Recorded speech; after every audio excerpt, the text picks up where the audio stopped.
All right. So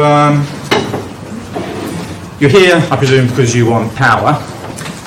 So I'm going to teach you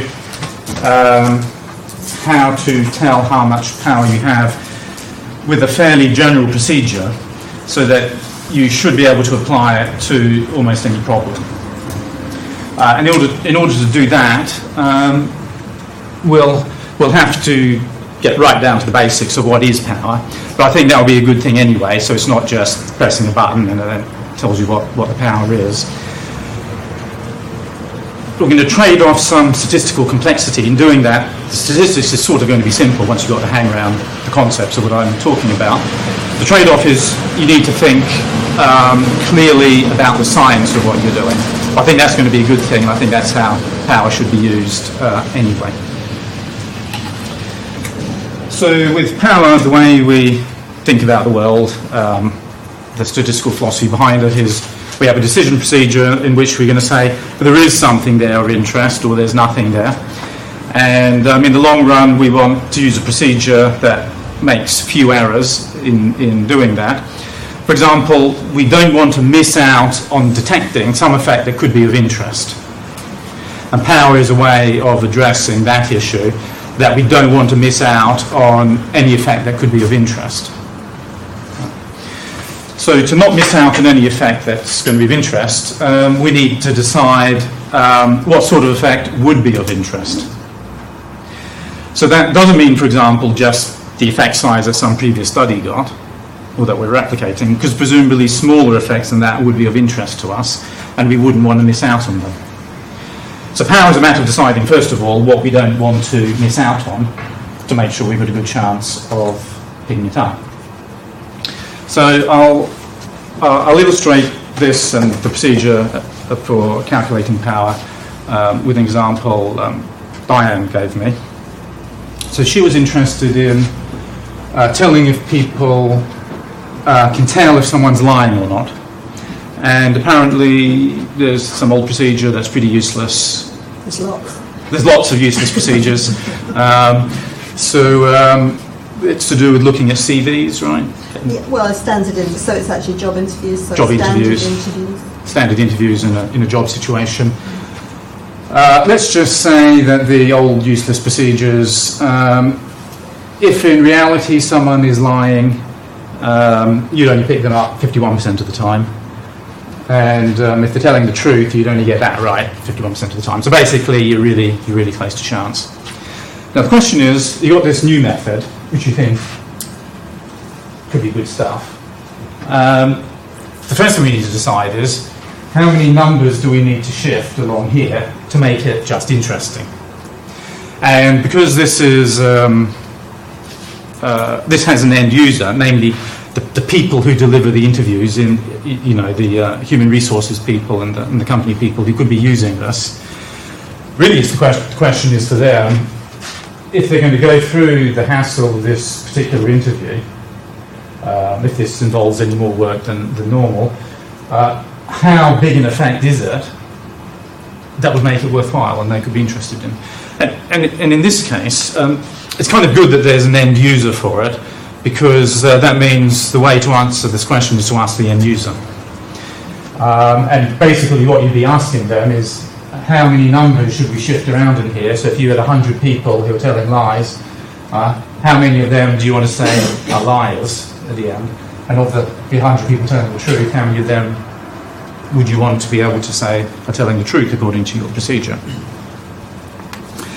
So I don't know what that answer would be, but let's just say, given how abysmal existing procedures are, they're going to be happy with a 55% success rate.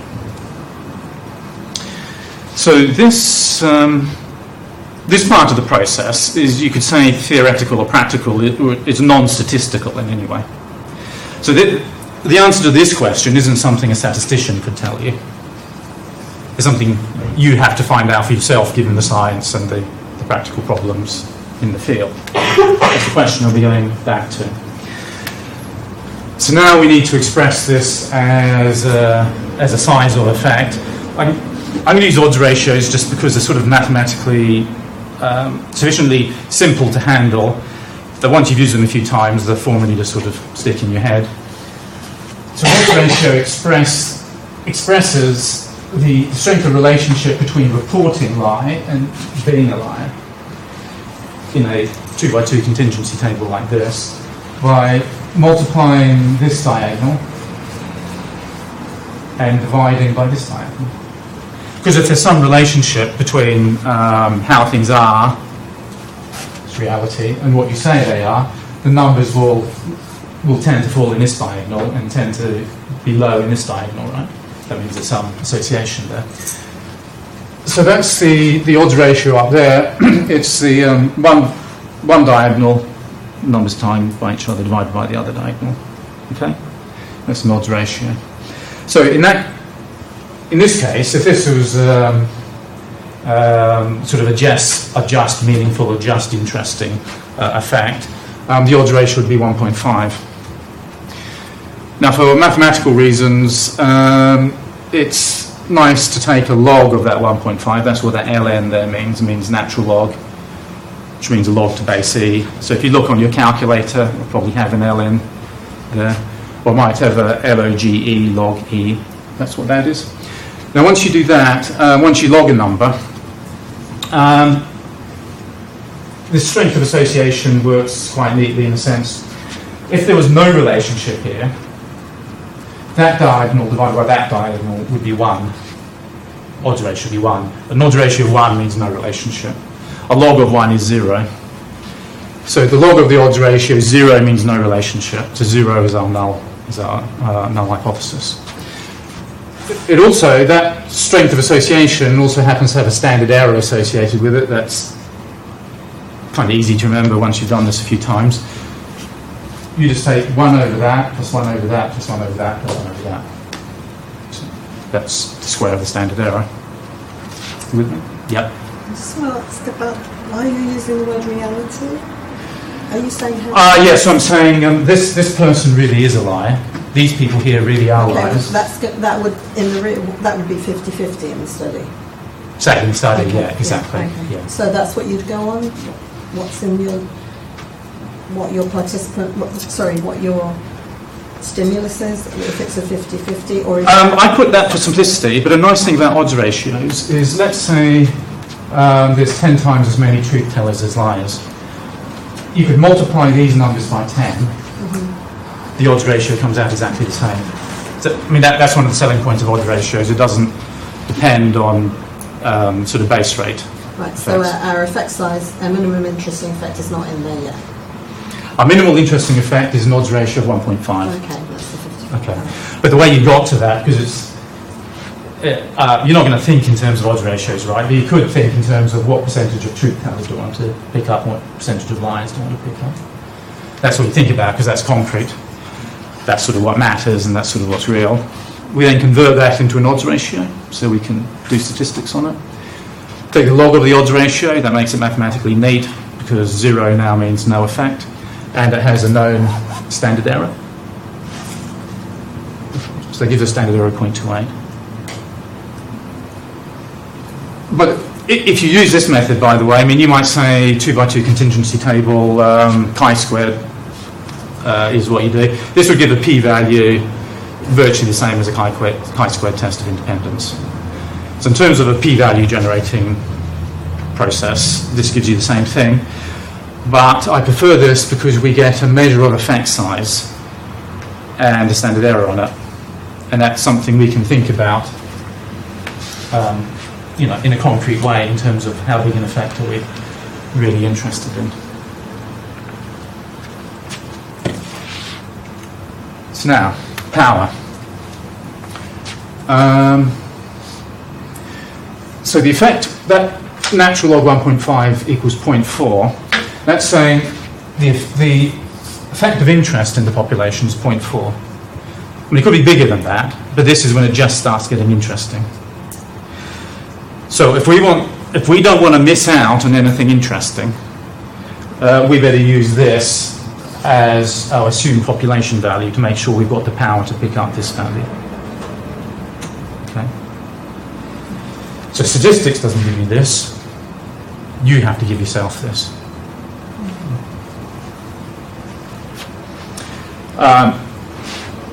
And I'm going to come to later, how do you do that? How do you define a minimal interesting effect size? Basically, there has to be a good reason given your scientific problem for why it's that value. You're probably not used to thinking about that, and I want to give you some ways of thinking about it. And in this case, where there's an end user, it's kind of easy because the problem shifts back to the end user. They tell you what they're interested in. It's up to them, really. So now, what this standard error 0.28, what that means is, if we repeated this experiment with 100 participants, 100 here and 100 here, thousands of times and millions of times, and if the true population value was 0.4, which is what we say, we're kind of hoping it's at least that, so let's assume it is that. If we continuously sampled from a population with 0.4, our effect size would scatter around that value, and it would scatter around it in a normal distribution with a standard deviation of 0.28. That's what these numbers mean. Okay. Now, if the null hypothesis were true, the population value would be 0, and if we continuously sampled from that true population, we'll get odds ratios, log odds ratios that scatter around that with a normal distribution. Okay. So that's the setup. These are the two worlds we're going to compare. One in which the null hypothesis is true. I've got a sampling distribution around that. And one in which H1 is true, and we've got a sampling distribution around that.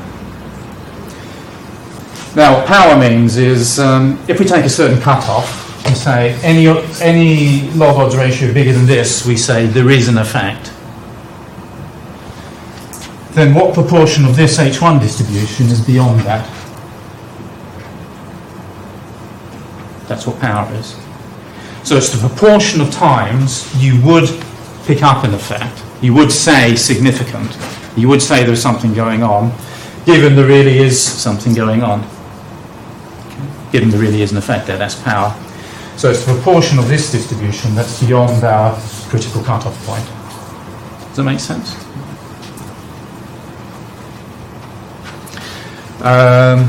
So what is the critical cutoff point? Well, the way you get that is you think of the H0 distribution. Because the other error rate we have is false positives. That's when H0 is true, but we say it's significant. And by convention, we use 5% significance. And what that means is we want 5% of this distribution to be beyond the cutoff. Okay. So the cutoff we determine from the H0 distribution, so that we're only making 5% errors in the long run with respect to if that was truth. And then we use that cutoff to look at the H1 distribution to see how much of it is beyond the cutoff, and that's our power. So that's what we're going to be doing. So I don't know if that sounds simple or far too abstract, but basically we're going to be going through that process several times so that it sinks in a concrete way, because that's all you're going to be doing and all you have to do to get power. Okay.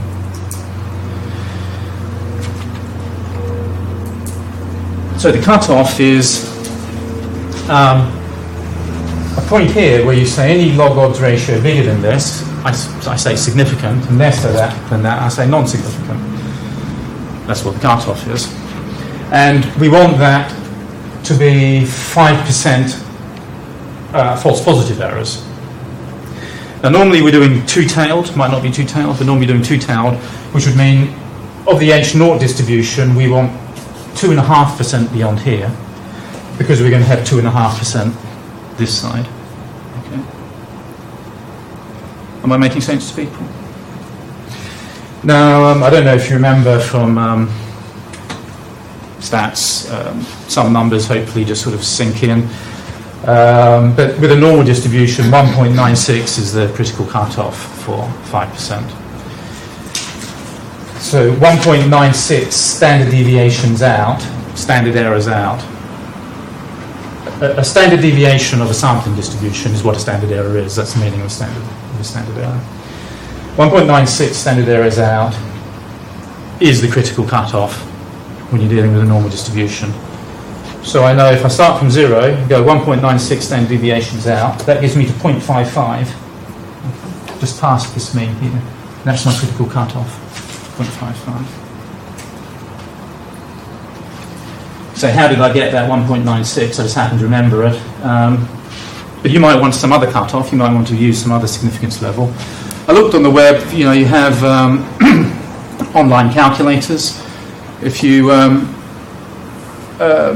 look, this one is quite useful for current purposes. I'm going to give you R commands, I'm going to give you online calculators.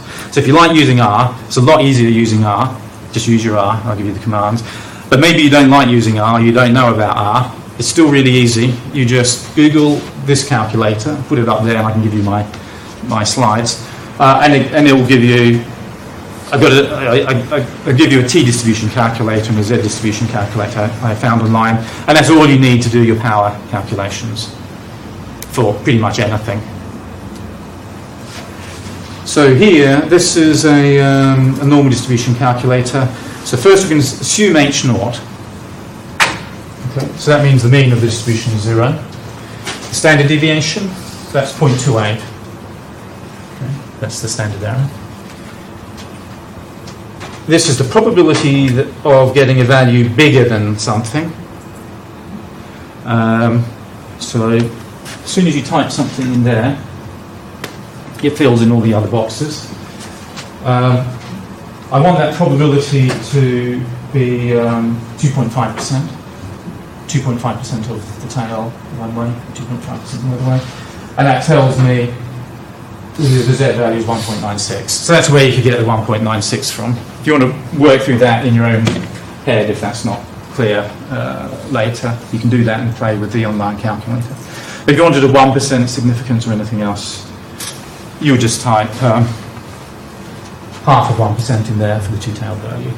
And then that will give you the Z that you need, which tells you how many standard errors out you need. Or in R, you type in that command, and that gives you the critical value as well for normal distribution.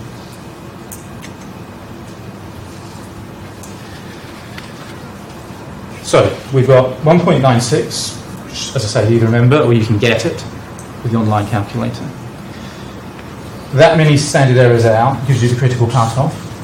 Now the question we need to know is what proportion of this distribution, we're now going to assume H1 for power. We're going to assume there really is an effect there, and we want to make sure we don't miss out on it. Well, we miss out on the effect all of these occasions because we're saying non-significant. And we get the effect on all of these occasions because we're saying significant. So the proportion of times we say there is an effect when there really is this area here for the H1 distribution. Now you can get that from that normal distribution calculator I just showed you. So just think, or you could tell the person next to you, you have a normal distribution calculator. You have to put in the mean of the distribution, you have to put in the standard error, and you can put in a cutoff number, and it'll tell you the area beyond that cutoff. So what are the numbers you're going to type in? Just tell the person next to you for this example, because that will be your power.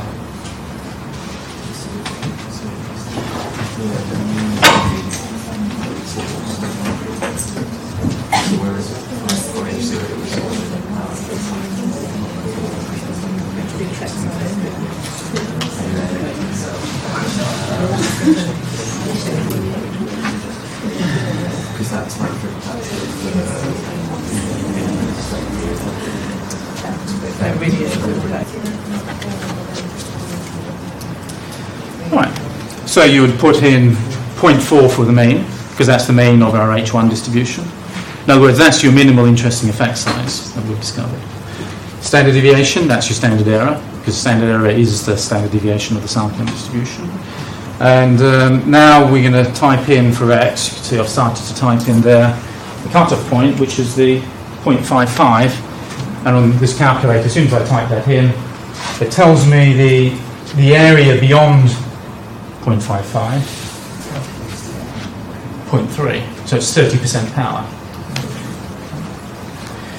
And if you were to do that with R, you would type in that command up there. So you can copy this from my slide later, and then if you use R, you just type in that, put it in the R prompt, and it'll give you your. So there's your power to pick up that effect size. So it's the area to the right of the critical value, which is 0.3. That's your power.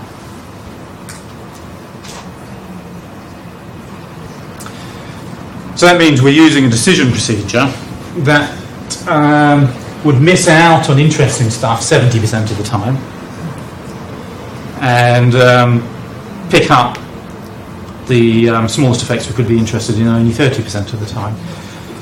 Now, if you've got a non-significant result under those conditions, it wouldn't mean much, would it?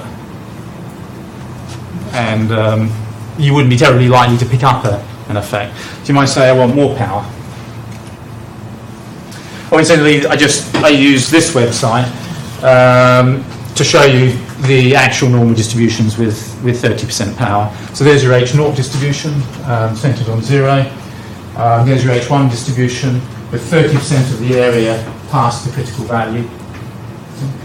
This is the H0 distribution, that's 2.5% of its area there.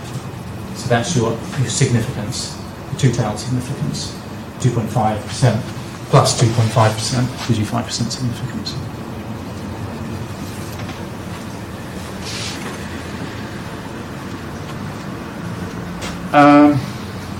So I thought n was 100, it was actually 200, but anyway. We can scale these numbers up by 2 then to make it right. So let's just say we had n of 100 with the standard error of 0.28. The thing to remember is standard error is reduced to square root n. So if we times n by 4, so actually this would be 200 to 800, times it by 4, the standard error halves. That's how I can get that standard error very simply without going through any more complicated calculations. So now the standard error is 0.14. I can find the critical value again, 1.96 times 0.14. So now we get a new critical value. So now we'll get a significant result with a smaller effect size. A log odds ratio of 0.27 or higher will now be significant. With this quadrupled number of subjects. So now we can just repeat the procedure to find the power. This is our new cutoff, and this is our new standard error. So we just go back to that normal calculator and type in the new values. The mean is still 0.4 because that's still the value that we're interested in. Now the standard deviation has been reduced because of the high number of subjects. The standard error goes down, and the cutoff has been reduced. So that gives us more power, but we might say we want 95% power or something. So this way of doing it is a bit iterative, but actually I got it the very next one I tried. I sort of guessed, let's try 600. 0.28 divided by square root 6 gives me the standard error. So that's quick to get to. Using that standard error, I find a new critical value. And then type that all in, tells me my power is now 95%. So just by having and there's the R command that will do the same as that online Z calculator.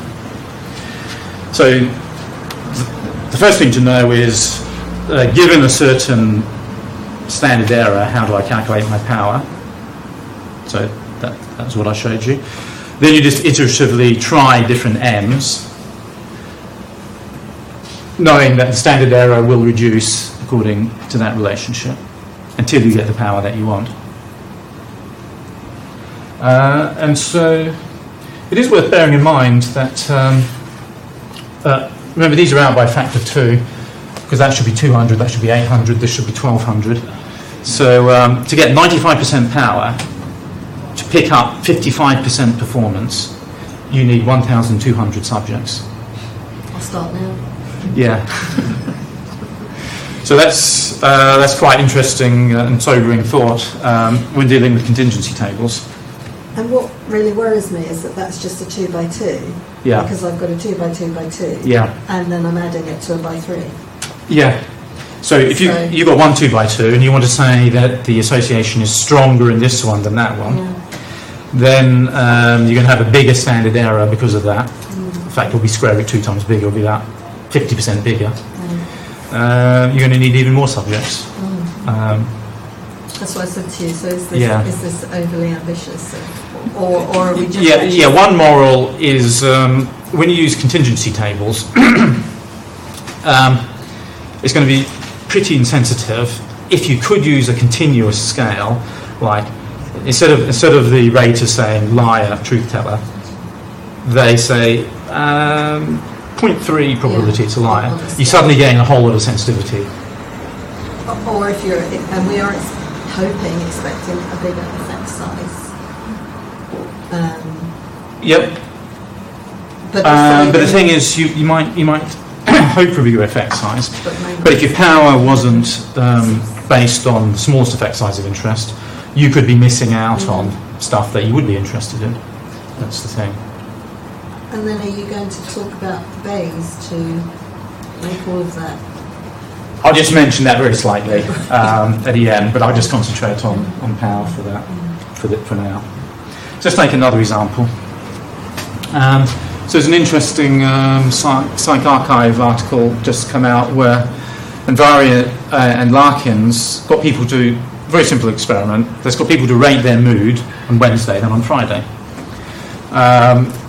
So there's a standard mood scale, the PANAS. It just gives lots of things like irritable, happy, and you just rate how much you feel those things. And then they said on the Friday, they said compared to Wednesday, how would you rate the extent of your mood?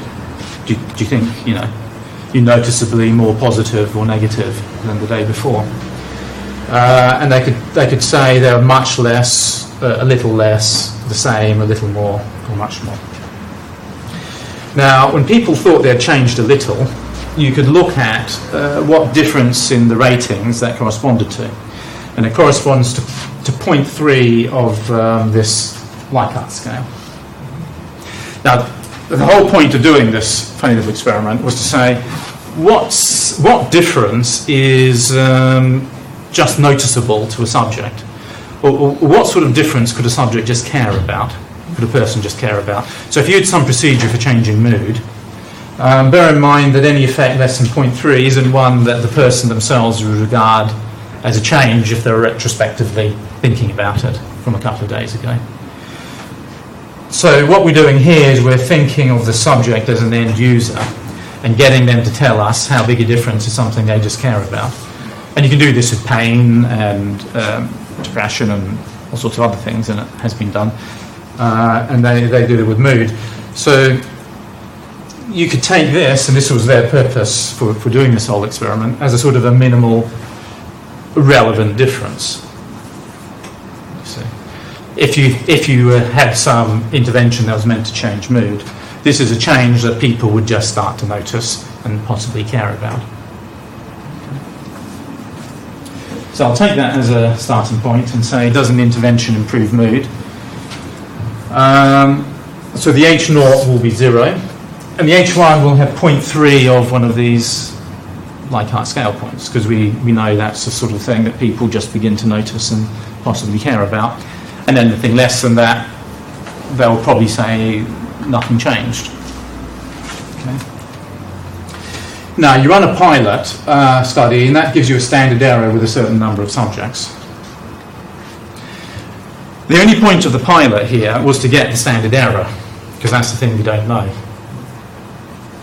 It wasn't to find the means in the pilot, the mean differences, because we don't care about what differences occur in the pilot. What we care about is the minimal difference that's theoretically or practically just relevant or interesting. That's sort of a theoretical question.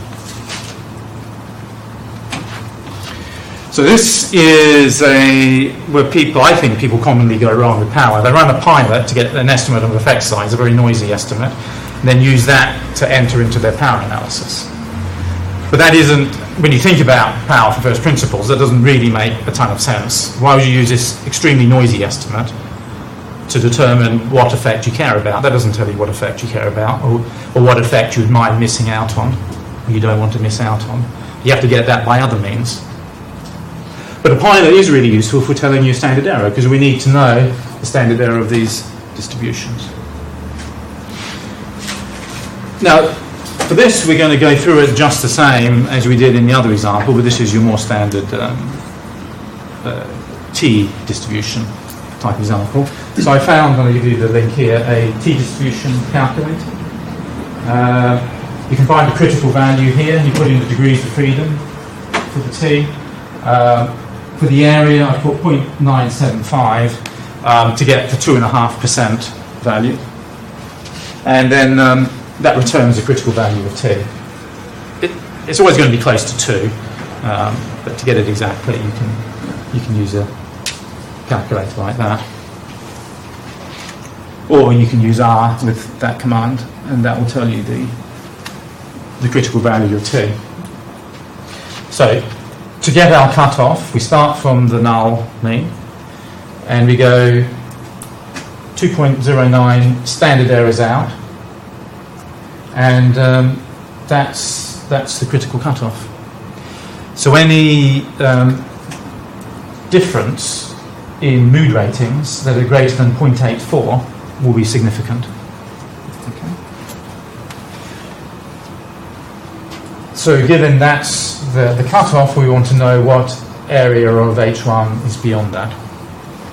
Now, for use R, it's pretty simple. We have to do some slightly fiddling things with this online calculator. Put in the degrees of freedom. You put in your population mean. This online calculator wouldn't accept decimals, but only whole numbers. It's had to times everything by 100, so it's a little bit annoying, but anyway, so just bear that in mind. The critical value, 84, which is it's actually 0.84, that's what we got here. Just to get this thing working, you need to type in this funny number here. Don't worry about that. That just makes the calculator do the right thing. In R, we don't have to worry about these infelicities. But if you do that, this calculator will then do what we want it to do. Basically, find the area of a T-distribution curve beyond here. What we want to do is actually quite simple. If we have a T-distribution with a mean of 0.3 and a standard deviation of 0.4, how much of the area is beyond the cutoff of 0.84? It's a very simple thing we want it to do. But when you look at the calculator, I know it looks a bit funny.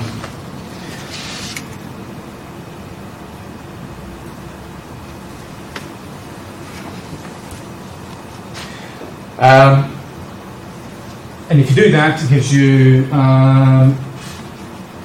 this is an area less, this is the area here, so do 1 minus this thing here, that gives a power of 0.1, 10% power.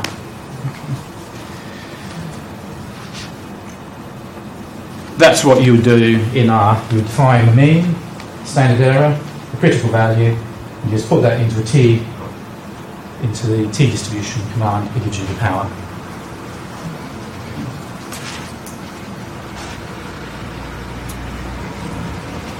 So now we can iteratively, this is to show G-power, you can do the same, but I won't go through G-power. G-power is kind of simple and nice to use, and you don't have to be iterative, but it actually wouldn't deal with very well the very first example that we dealt with, and it has a little bit of complexity in that you end up trying to think. I'll come to it later. Why I think it's in some ways maybe easier without G-power. But the key thing, notice here what I'm doing. G-power you have to think in terms of standardized effect sizes. Everything I've set out here is in terms of the raw effect size. I prefer that you think in terms of raw effect sizes. Raw effect size means the difference in the units you measured in. The reason why I want you to think about that is I want you to care about the way you measured things. I want you to care about your units of measurement, and it's going to be easier for you to think about differences and differences you care about in terms of the original units. Now, psychologists normally think the opposite. They normally think it's far easier to think in terms of standardized effect sizes. But that's only because they use, following Cohen, who deeply regrets this.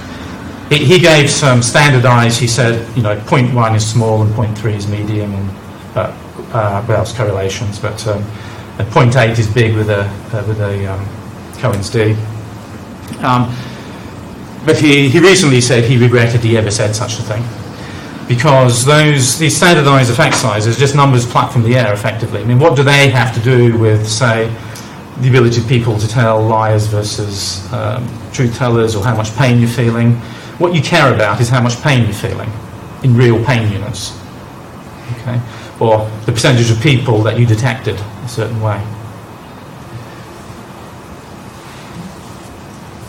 So the way I've set it out here is in terms of differences between distributions in the units that you measured in.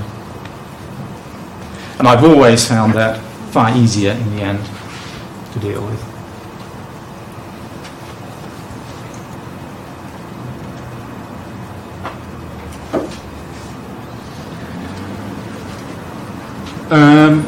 So now we do the same iterative procedure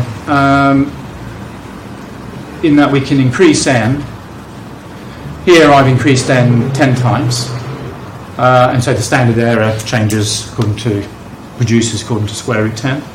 So then I can just repeat. I go, the critical value now changes, so you need to find a new critical value for t using the procedure that I showed. And now you go the critical value times the standard error out, that gives you cutoff, and then we find the area of the t-distribution beyond that cutoff, and that's our power. So that would be a power of 62%.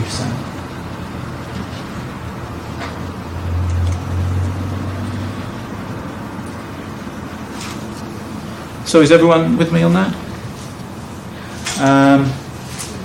What you're doing when you're following the procedure I just set out here is you're really dealing with what power means instead of just typing in a number, saying to G power and getting a quick answer back. You're exploring the space a bit, iteratively searching. I know that takes a bit of time, but I also think that's sort of probably good for you to understand the process. You're thinking in terms of raw units here. And so you've really got down to basics about what power means. And that means you can apply it to almost any situation. Notice, for example, I started with a contingency table, but we could still turn that into a normal distribution and use it. And almost any test you do, there's likely to be a normal approximation to it, or you test it with a t-distribution, and then you'd use this here. Now, if it was some other distribution, you just follow the logic I've done, but you use this other distribution. Okay? So in that sense, if you understand the basics of what you're doing, it's perfectly general. You don't need any fancy package. Yeah? So in that example, 0.3 is my minimally interesting effect size, right? Yeah. And now we set up it in a way that if I get a score over 2.6, I would say it's significant, right? Yes, that's right. So would I even then value significant which are not interesting for me anymore? Say again? Would I then not say values which are not interesting for me anymore because they are below 0.3 are significant? Remember, the values that come out here on this distribution are your sample statistics. So even if the true value is 0.3, and what we're interested in is the true value, then what was the power I said with this? 60, what was it? 62, okay. So 30% of the time, the values are going to come out on this side, and I'm going to declare it non-significant, even though, in fact, I would have been interested in that effect, because we define the population effect here to be one we're interested in. So we're going to miss out on that effect 30% of the time. So that then is the problem with that number of subjects. Sorry, I may have missed out why is it 1.97 there and not 1.96 or another one at 2.03? Yeah, because this is a T. Different from t-test. It's a T distribution. Yeah. So as the degrees of freedom go up, it approximates the normal. So this is pretty close to 1.96 with 199 degrees of freedom. Yeah, okay.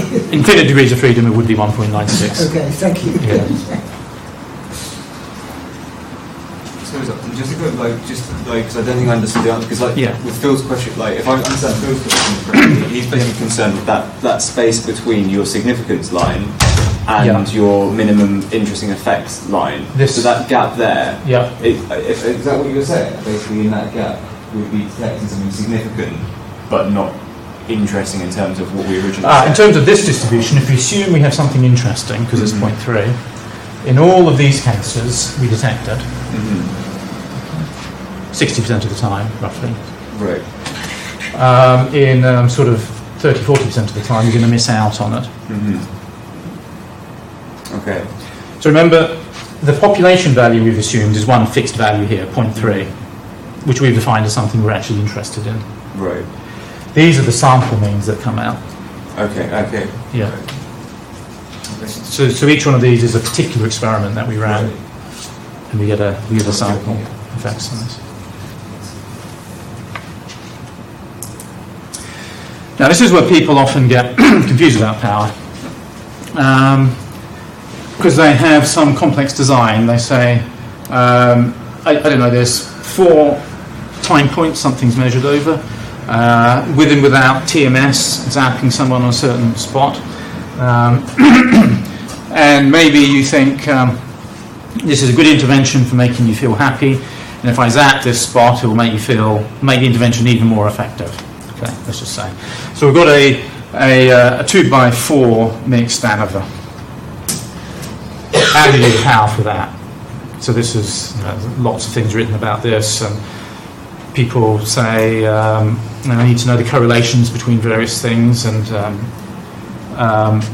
normally effect sizes are plucked out of thin air for doing this. So this is what I'm going to ask you to think about your science, because typically in a situation like this, the hypothesis isn't that there will be some difference somewhere between something else. It will be a bit more precise than that. It will be something like TMS should increase the effect of therapy over time. So the idea is therapy should improve happiness over time, and that rate of improvement would be greater when you're given TMS.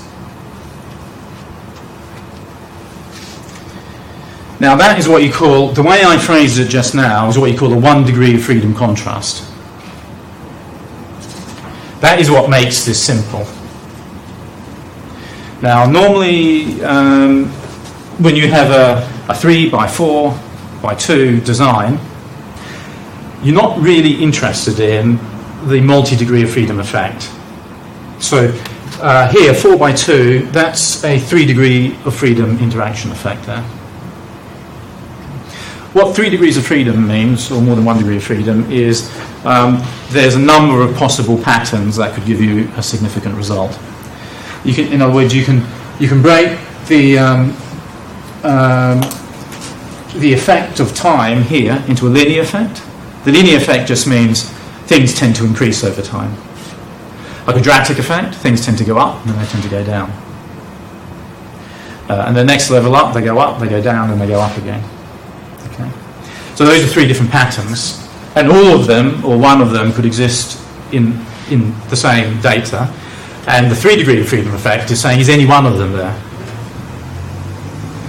Well, normally you're not interested in if any one of them is there, and normally your theory actually picks out one of them, and it probably picks out a linear trend upwards. It might not, it might say things level off.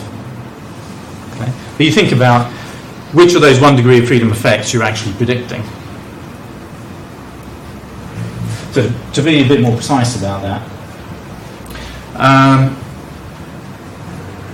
an increase over time, the linear effect, you test with a linear contrast, which means you take the mean at time 1, the mean at time 2, the mean at time 3, the mean at time 4, and you times it by a certain number. And these numbers are chosen so that if things tend to go up on average, this thing here will have a positive value. And if things tend to go down on average, you'll have a negative value. So you've reduced this to something that can either be bigger or smaller. A 1 degree of freedom effect can either be bigger or smaller. That's it. It just goes in one direction. 2 degree of freedom effect could be bigger in one sense and smaller in another sense. That's what 2 degrees of freedom means. As one thing's going up, something simultaneously can be going down. It's more complicated. But typically, even if you did test the multi-degree of freedom effect, what would you then do?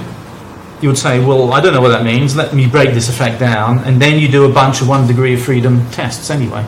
And it's those tests, normally those 1 degree of freedom ones, that actually test what you're interested in. So one thing you'd be entitled to do, and you should do, is to think before you run your experiment, what are the specific contrasts, the specific 1 degree of freedom effects that I am predicting here, not what I'm predicting, what a theory is predicting, such that if it went one way, my theory would be false, and if it went another way, it would support my theory. 1 degree of freedom just means something that can go up or can go down, and that's it. Okay. Now, when you look up, you can look up contrast. You can look up a linear contrast for 4 different groups. You just do Google search linear contrast Hanover or something. It will give you tables, 4 groups, 5 groups, 6 groups, and so on. Here's a little trick. Make sure the negative numbers here add up to -1, and the positive numbers add up to 1. Why do that? Because now the number you get out for the linear contrast actually has a meaning in terms of your original units.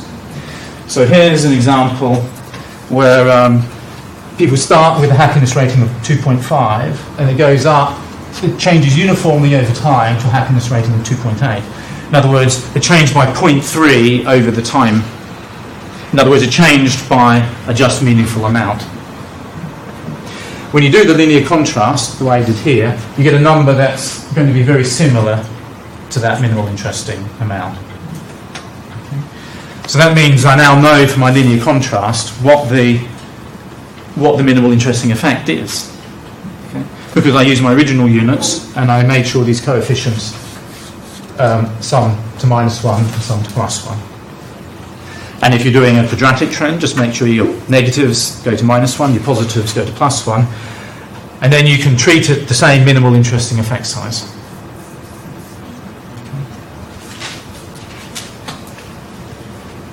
You might want to play with that when you listen to the recording. Yeah.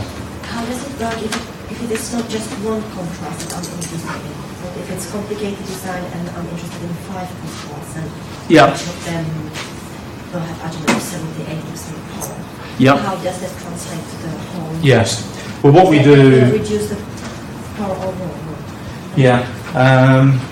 Few journals would give you any sort of requirements for that, but in Cortex registered reports, we do have a requirement. You need to specify your contrast for everything of interest before you collect the data. And for all of those contrasts, you need to show you've got sufficient power for every one of them. Separately. So you do a power calculation for each of one, and at least for registered reports in Cortex, you would have to make sure you had enough power for all of the contrasts that you specify as crucial somehow to testing your theory. So that's obviously pretty strict. You might want to decide, I don't care about these contrasts so much, but what you'd have to accept is you might get results on those contrasts as a result of running the experiment that simply aren't terribly informative. Because if you've got a low-powered, non-significant result, you wouldn't be entitled to conclude anything. What if it's a more sort of exploratory Yep. That doesn't change a terrible amount. If it's exploratory, it could still be useful to report the power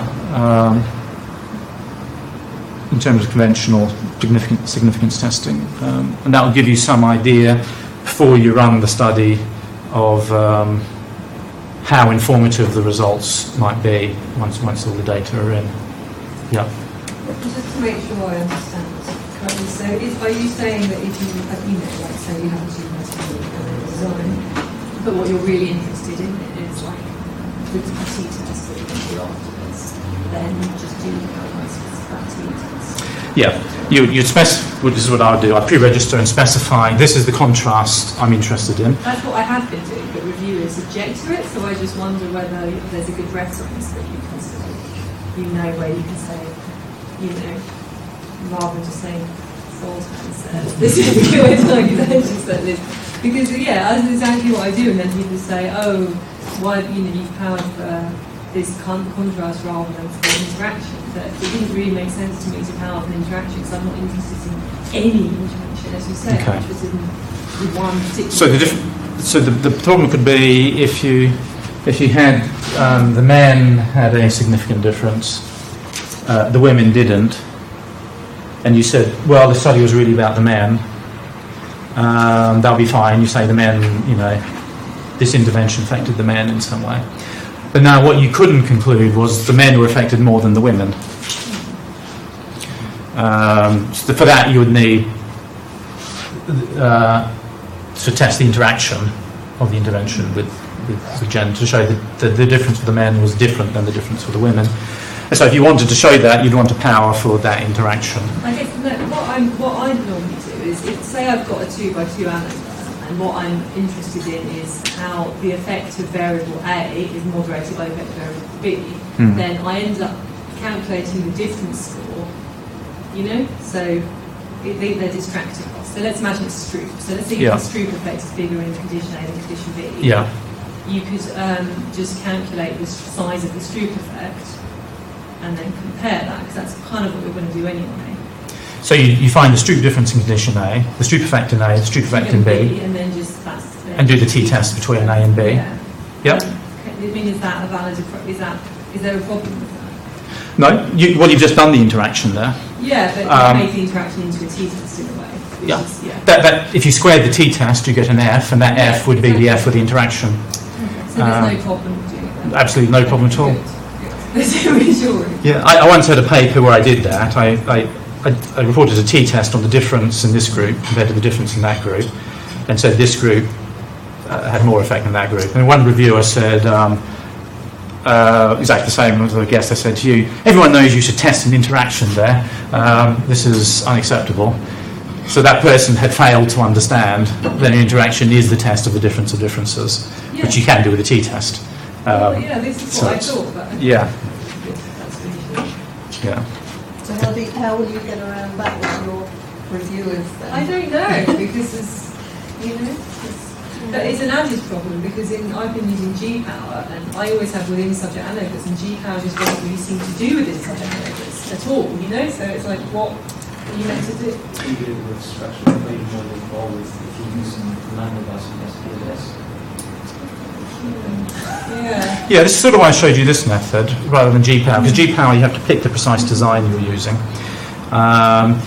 Whereas if you just reduce everything to 1 degree of freedom, it just becomes a T or a Z, and then all you need to know is Z distributions, T distributions, and then you've got your power.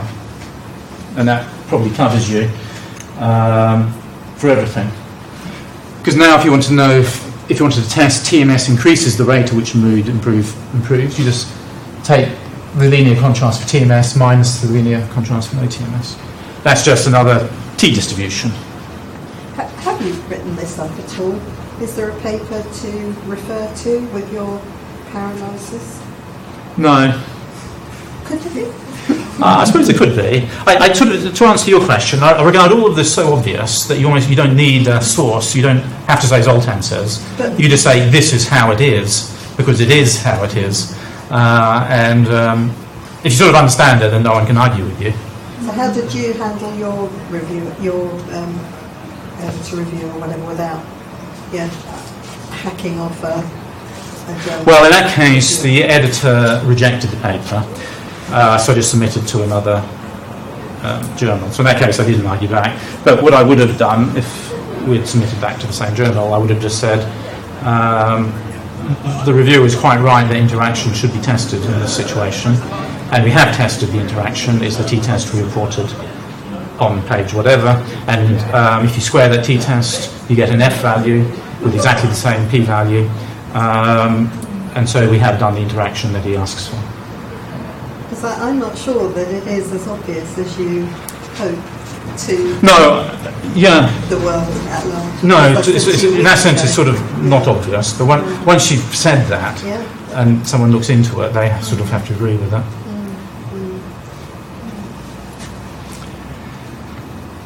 And so in this way of using contrasts where the weights sum to 1 and -1, you can carry on using the same minimal interesting effect size that you had got originally.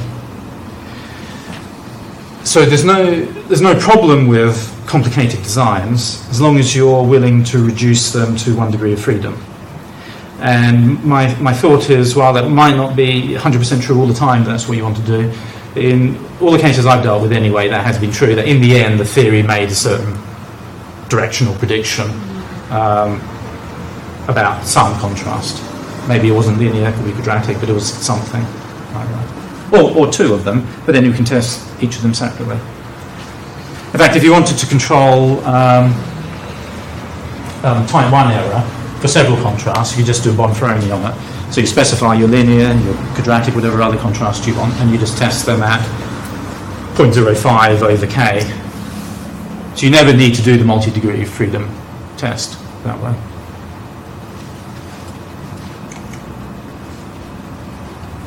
So, the starting point was we need a minimally theoretically interesting effect size that's just plausible. And the question is, how do you get that? You could say, something people do say is past studies with a different dependent variable had a certain standardized effect size. And the great thing about standardized effect sizes, people say, is they have no units. They're not in seconds or kilograms or Likert units. They've been subtracted out or divided out. So we can just use the same standardized effect size for a different paradigm. Well, standardized effect sizes are measures of signal relative to noise. What you have to do is change the number of trials. You change the population standardized effect size. You change the number of items in the questionnaire, you change the population standardized effect size. You put in a different number of factors in your ANOVA, you change the population effect size. There's no reason at all why a standardized effect size in one paradigm, say reaction times, is now going to apply to a different paradigm, say some choice paradigm. So, I mean, why expect the same signal to noise ratio when you do things in a different way? So that's why I don't like standardized effect sizes. I don't really get at the thing that we're interested in. So some people have suggested you could look at the N, the number of participants of past studies, and use that because the number of subjects someone uses implies a certain minimal effect that they were interested in, namely the effect that size study could have picked up on. But I don't really like that, because how was that N decided? I don't think the authors of those past experiments really thought this through. And if they did think it through, it's their reasoning that's important, not the N that they used. So using past studies as a guide to what a minimal interesting effect size is, it just sort of passes the buck on. It doesn't actually solve the problem. Sometimes what people do is they say the committee decided that this was a minimal interesting effect size. That's sort of a step up, I guess, and they got a bunch of experts together to think about what they're really interested in. But still, that's a black box. Because then you can ask, why did the committee make that decision? Because we want their decision to be open to criticism. Everything that contributes to analysis must be open to critical discussion so that it can be improved. So the important thing isn't that the committee decided it so, it's the reasons the committee had for deciding it so. But if they had reasons for deciding it so, what were they? And what could they be? So it only pushes the problem back again. So what can we do? So here's some things you could do. So on Cortex registered reports, one thing we've ended up suggesting to people is look at the 95% confidence interval of the effect from past studies or meta-analysis, because the lower limit is the smallest effect that's just plausible. Okay? At least we can treat it as that, for the sake of argument. Now ask yourself, is it still theoretically interesting? Would you be interested in that? Well, if it is, we're there. We found a theoretically interesting effect, the smallest one that's just plausible. So that's one thing one can do. What end users regard as noticeable, which is the Anvari and Larkin's case we looked at with mood. Button et al. Looked at exactly the same procedure for depression, seeing when depressed patients said they had improved, and you look at their BDI score, Beck's Depression Inventory, and a 20% change on the BDI was just enough for patients in lots of studies to have said, to be willing to say, I've improved a bit. So then that can be a minimal interesting effect size. Now we can then sort of pick ourselves up from that to get to other dependent variable. Let's say there's some other dependent variable you're interested in, some measure on a cognitive task, some questionnaire. If that's ever been correlated with BDI, you could see what a 20% change in BDI corresponded to on this other measure. And then that becomes your minimal effect of interest. That might involve you doing some extra work, namely correlating your cognitive task or your questionnaire with the BDI.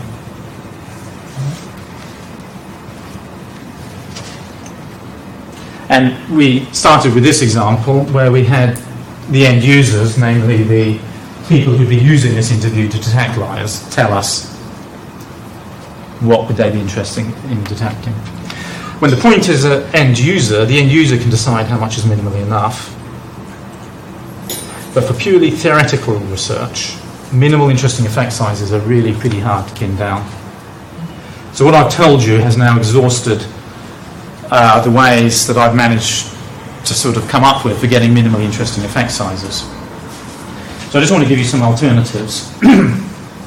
Other ways of drawing conclusions don't involve power is equivalence testing, where you look at where your confidence interval falls relative to a minimal interesting value, though. So for equivalence testing, you still need to come up with a minimal interesting value. So your point was, am I going to mention Bayes factors? Well, here's the thing about Bayes factors. You can find evidence for or against the null hypothesis. You need to specify an effect of interest, but it's roughly the effect expected on your theory, not the minimal interesting effect. The crucial thing is just how big an effect do you expect. That's far easier to come up with. And for me, that's a simple practical consideration that motivates Bayes factors above significance testing or equivalence testing. Minimal interesting effect sizes are so hard to pin down, but the rough size of effect you're interested in, that's actually reasonably straightforward. So this is my last slide. Power. One, you need to determine a minimal interesting plausible effect size. Difficult, not impossible. There are ways of doing it which I've taken you through. And if you find any other sort of general heuristics, let me know, because I'll be interested in. You might have a complex design. We'll determine what 1 degree of freedom effect tests your key predictions. Remember, 1 degree of freedom means you can just think of it going up or going down. Okay, that's 1 degree of freedom effect. There's more or less of it. And then you can normally reduce the problem to a normal or a t-distribution. And then you just use the commands I put in there for R or online calculators and you can get your power. Just give you another example.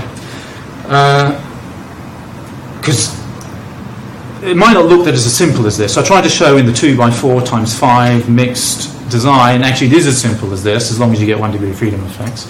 The other case, you might come out with structural equation modelling or some regression model or logistic regression or something. But notice in those cases, the parameters, each parameter is tested by a t or a z.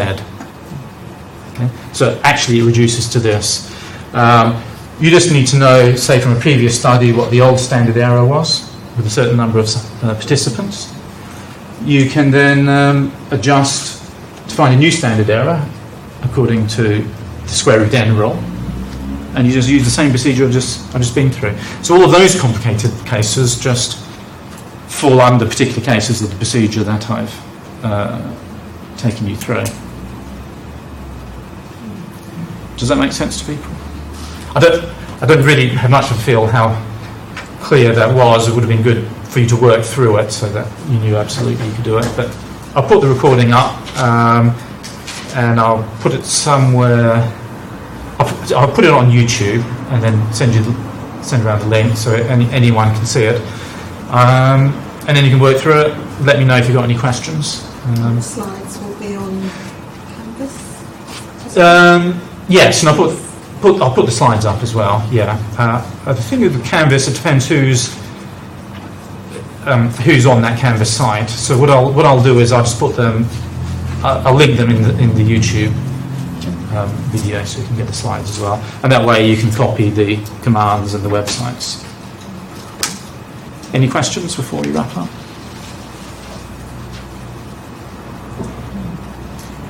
With finding a rough, with the Bayesian approach, finding a rough effect, so like, what's the normal way you do this? You do it with like a pilot, or like it strikes me that again there's another problem of trying. It might be easier, but so it's easier than finding like a minimal plausible interest. Yeah, but it's still something that requires some thought and possibly effort to get. But I've found in thinking about hundreds of cases, it's a lot easier to get that, the sort of effect I'm interested in, rather than the minimal interesting effect that's just plausible. Sometimes I just thought, how on earth do I get that minimal effect? I just don't know. To get the rough sort of effect I think this theory predicts, that's a lot easier. It might involve you running some extra experiments, or an extra study, or in fact I've got a talk on that. It was a talk I gave in this building. Beginning of the year, but also the recording didn't work until they sorted it. Oh, really? Yeah. So it's deja vu. Yeah, I can send you the link to that. So all the sort of the heuristics I have for doing that. Right. Thanks, everyone. Thanks.